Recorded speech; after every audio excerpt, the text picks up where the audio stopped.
안녕하세요. 안녕하세요. 예, 간단한 자기소개 부탁드립니다. 안녕하세요. 저는 연세대학교에서 상담심리학을 공부하고 현재 연구랑 강의를 하고 있는 김서영입니다. 예, 반갑습니다. 반갑습니다. 네, 오늘 제가 궁금한 게요. 남들보다 노력하는데 뒤처지는 사람들이 가지고 있는 어떤 특징이라고 할 만한 게 있을까요? 가장 뚜렷한 거는 이분들이 비교 평가를 하고 있다는 거죠. 남들보다 노력했는데 결과적으로 남들보다 잘하지 못했다라는 비교를 계속 하고 계신 거거든요. 그러면 왜 비교를 할까라고 질문을 했을 때 그 나의 가치 그리고 내가 뭔가 한 일에 대해서 충분히 잘했다 혹은 모자랐다라고 평가하는 기준이 내 안에 있는 게 아니라 외부에다가 줘버린 거예요. 그래서 누군가가 나의 결과물을 인정해주냐 그리고 어떠한 조직에서 상대적으로 지위를 차지했냐 아니냐 이렇게 평가 소재라고 심리학에서 부르는 것이 외부에 있기 때문에 비교를 계속 하게 되는 거예요. 두 번째는 정당한 세상에 대한 편파 신념을 갖고 계신 경우가 많아요. 착한 사람한테는 복이 와야 된다. 내가 노력했기 때문에 보상이 따라야 된다. 그런 되게 좋은 얘기잖아요. 이상주의적인 얘기인데 너무 경직된 믿음을 갖고 계신 거죠. 나 진짜 열심히 했는데 그 노력에 비해서 결과가 안 좋아 라고 생각을 한다면 원망감이 들 수밖에 없을 것 같아요. 그런데 이렇게 나 노력했는데 어째서 남들보다 뒤처졌는가 라고 말할 때는 사실은 좀 과대평가하고 있는 그런 모습이라는 거죠. 은밀한 자만심 같은 것이 작용할 수도 있습니다. 그리고 마지막 특징이 이런 생각이 반복되다 보면 비관주의로 빠지기가 쉽다는 건데요. 화가 나고 억울감이 쌓이다 보면은 세상은 썩었다.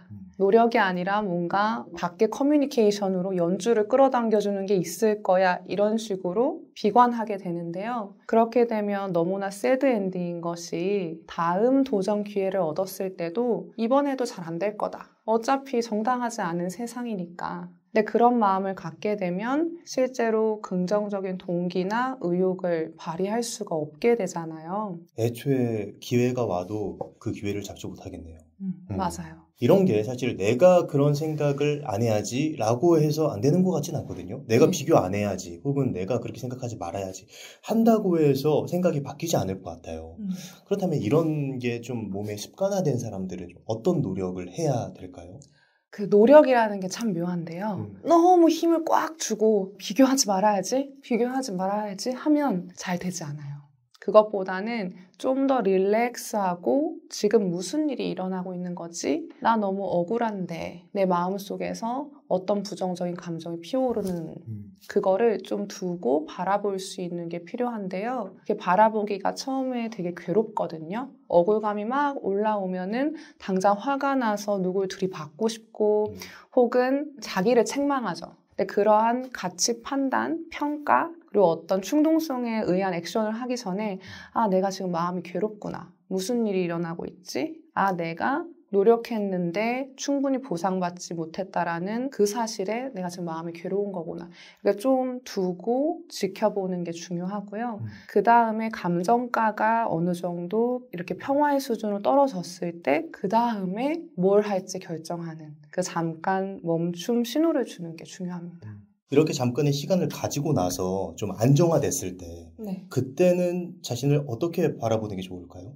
좀 귀엽게 바라봐주는 시선도 필요한데요. 귀엽게요. 예. 그 애써서 몸부림쳤던 모습이 좀 한심하고 소위 말해서 찌질하다라고 평가하는 게 그 가장 독이에요.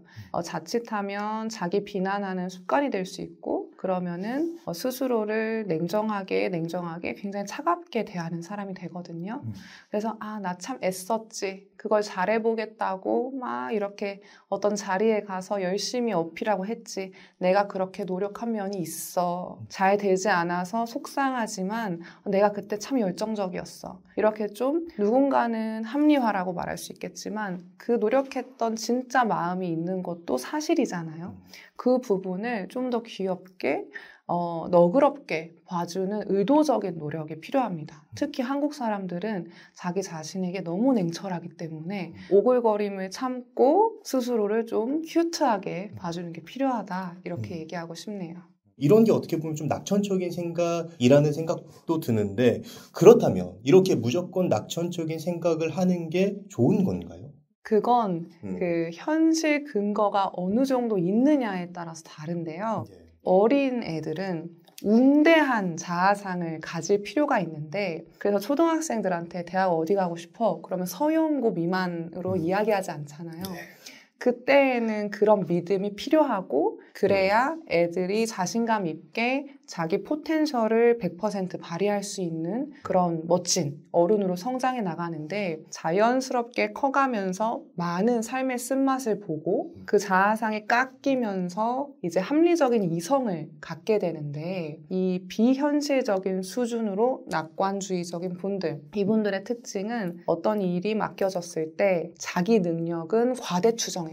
반나절이면 되지 않을까. 장기 과제도 하려고 하면 이틀이면 치우지 않을까. 그리고 동시에 그 일에 실제 필요한 노력은 축소평가. 간단히 할 수 있을 것 같은데 뭔가 쇼트컷을 계속 찾는 거죠. 그래서 이분들은 실제로 능력이 좀 있는 분들이 많아요. 과거에 가성비 노력으로도 좋은 결과를 냈던 경험이 있으니까 뭔가 믿는 구석은 있었는데 매번 이런 식으로 일 처리를 하다 보면 당연히 곤란에 빠지는 순간이 오게 되잖아요. 예.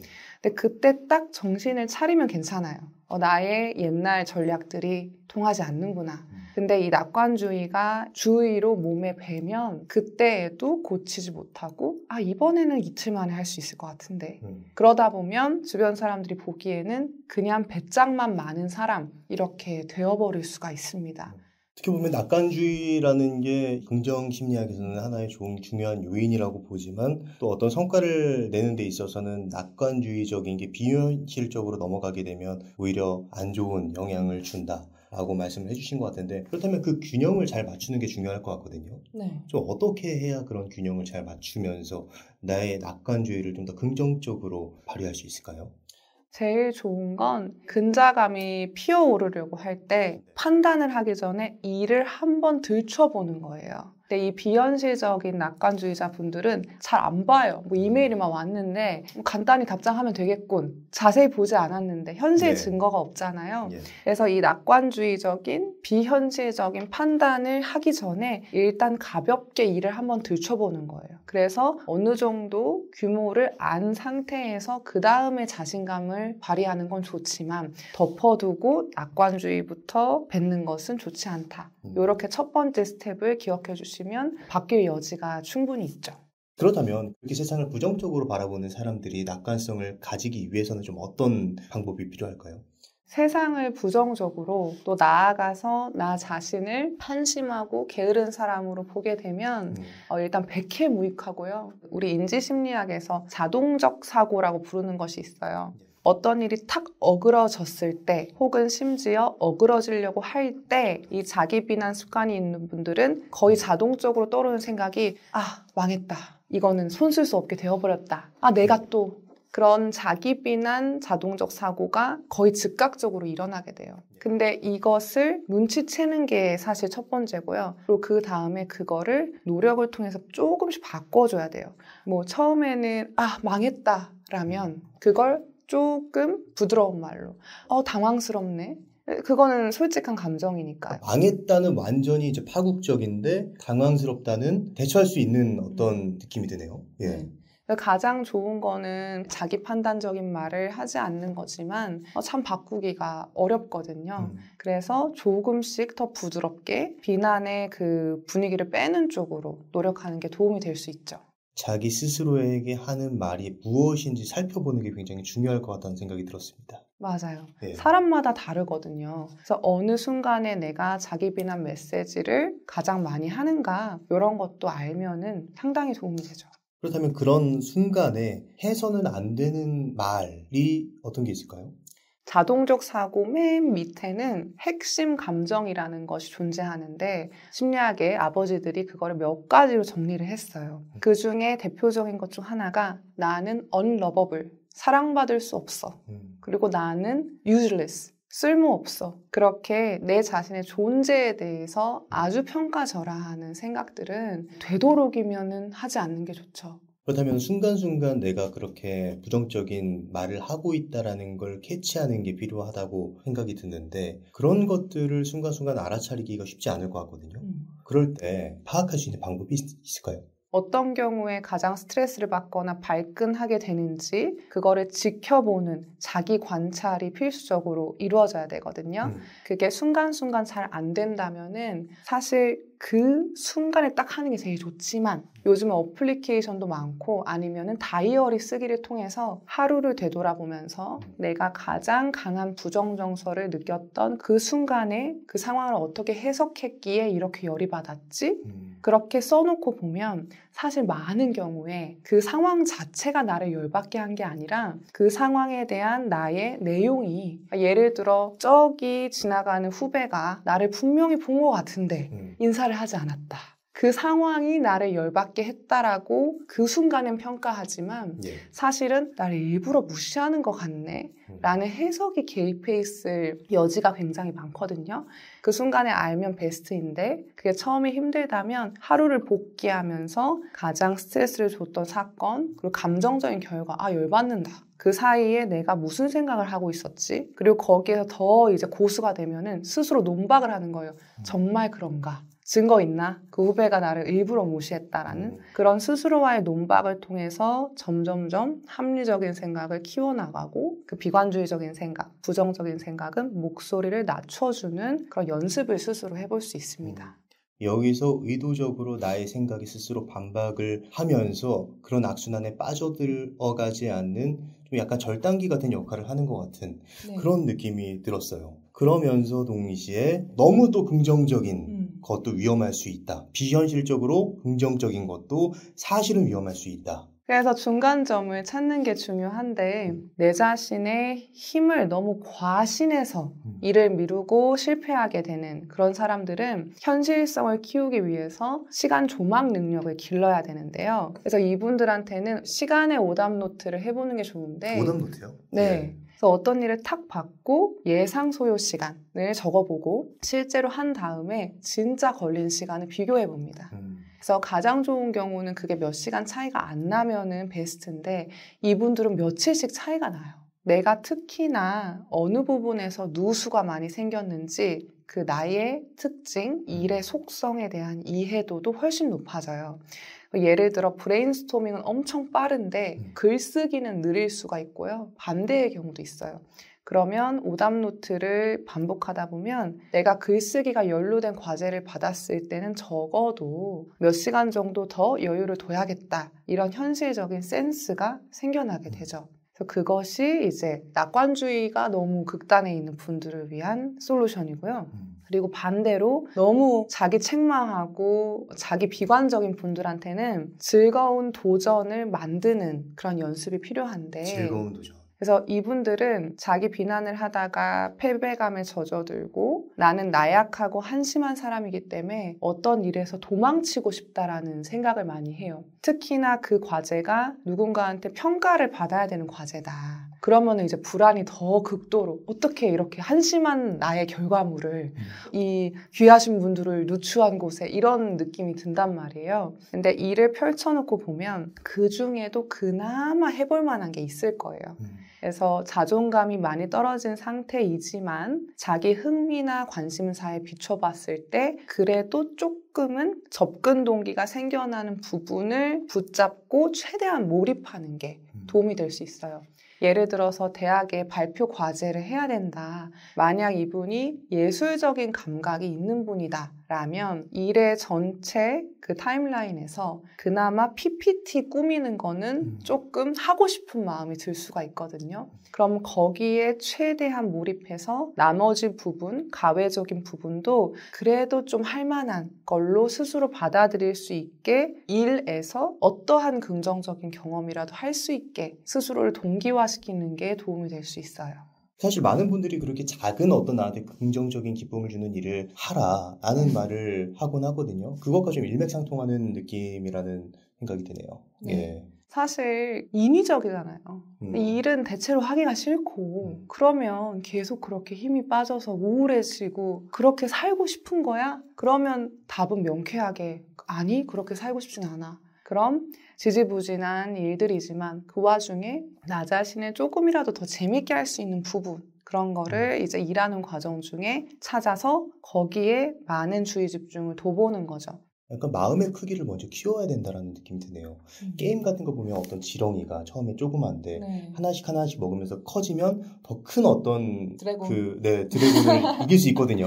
네. 그런 느낌으로 지금 당장은 내가 할 수 있는 나에게 즐거움을 주는 작은 일에 도전을 해서 그렇게 하다 보면 결국에 내가 마음이 커진 내가 더 큰 하기 싫은 일에도 충분히 도전해서 성과를 낼 수 있는 그런 마음의 힘을 가질 수 있을 것 같다는 생각이 들었어요. 맞아요. 예. 그 먹이가 이제 성공 경험이 되겠죠. 그러다 보면은 쾌활한 사람까지는 못해도 적어도 비관주의는 피할 수 있다. 그리고 아까 낙관주의적인 사람이 오답 노트를 적는 어떤 방법이 필요하다고 말씀해 주셨는데 저 같은 경우는 이렇게 하거든요. 스케줄, 오늘 하루에 해야 할 스케줄 같은 거 쭉 적어봐요. 그런데 대부분 저녁이 되면 많은 부분을 못 채워넣어요. 네. 그게 너무나 저한테 당연해졌거든요.